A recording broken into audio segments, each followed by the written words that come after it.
Is he really worth the money that he got paid this offseason? What is up, guys? Welcome back to another episode of the Beyond the Play podcast.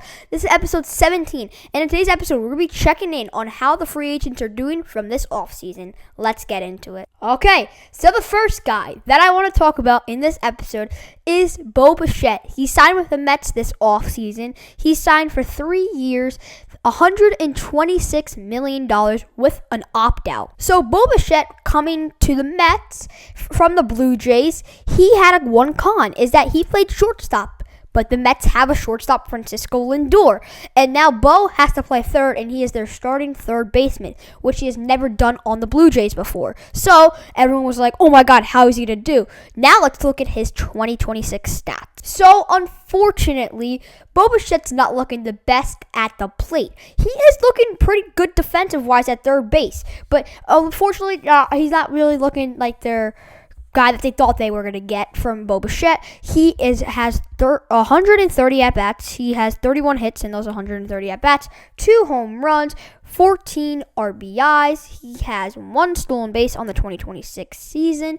He has an average of 238, an on-base percentage of 279, and an OPS of 602. So not the best stats. He's off to a pretty bad start, I would say. But I think Bo Bichette will rise back up. I think he'll be the Bichette that we all know from the Blue Jays. All right, so the next guy that I want to talk about in this episode is Edwin Diaz. Edwin Diaz has not been off to the best start that we thought he would. He was signed for $69 million.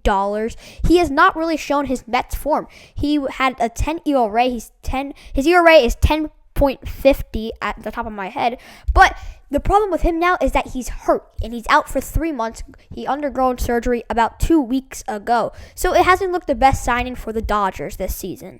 The next guy that I want to talk about in this episode is Munetaka Murakami. He has looked like the best signing of the offseason so far, in my opinion. He is smoking the ball for the White Sox. He was signed for $54 million for 2 years, and if the White Sox are not planning on trading him, I don't know what they're thinking. He would have so much trade value. He's leading the AL in home runs. He has 13 home runs right now. He was talked about so much about his strikeouts from Japan, but he hits nukes in Japan, so everyone was skeptical about the strikeouts, but they loved the home runs.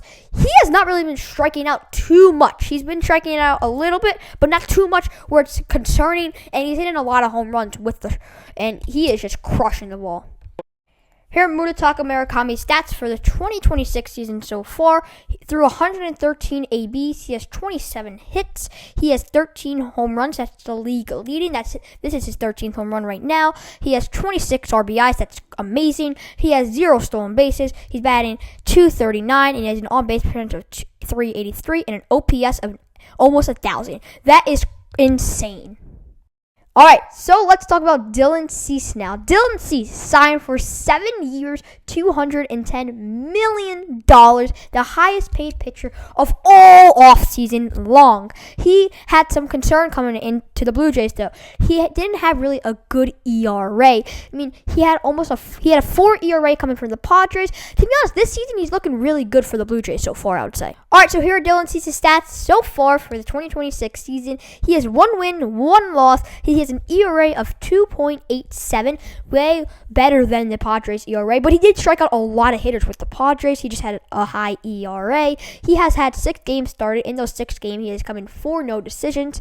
He has 0 saves because he's not a relief pitcher.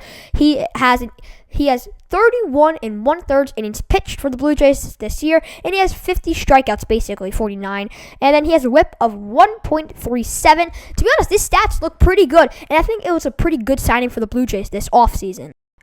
All right, let's talk about the biggest guy this offseason, probably the most talked about guy this offseason, definitely Kyle Tucker. Kyle Tucker signed with the Dodgers. He signed for $240 million with an opt-out after year 2. Kyle Tucker was great for the Cubs, and everyone really wanted him. The Mets wanted him. They were in the running for him. The Blue Jays were in the running for him. Basically, all the top market teams were in the run for this guy, Kyle Tucker, but he went and chose the Dodgers. Of course, because who wouldn't choose the Dodgers at this point?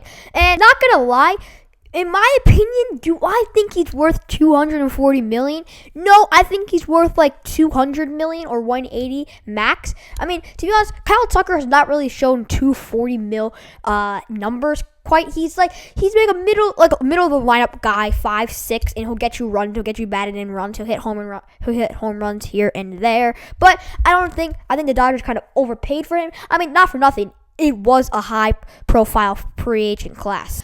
All right, so here are Kyle Tucker's stats for the 2026 season so far. Nothing with his stats look too concerning, I would say. The only thing that is concerning me is that he's hitting the ball a little less hard.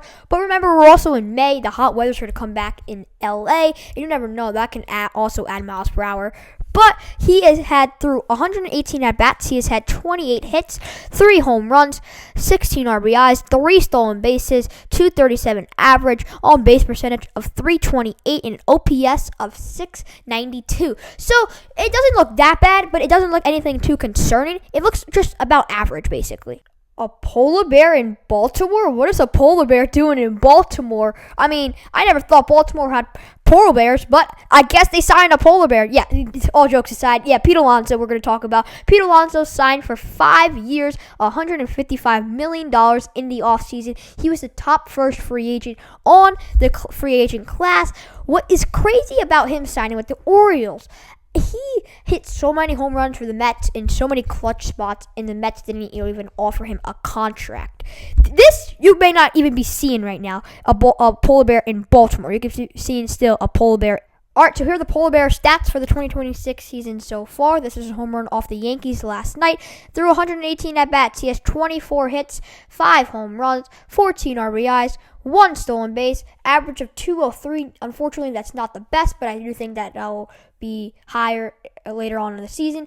On-base percentage of 319 and an OPS of 709. So, really not the best, but they're about average, but Pete should be fine later on in the season.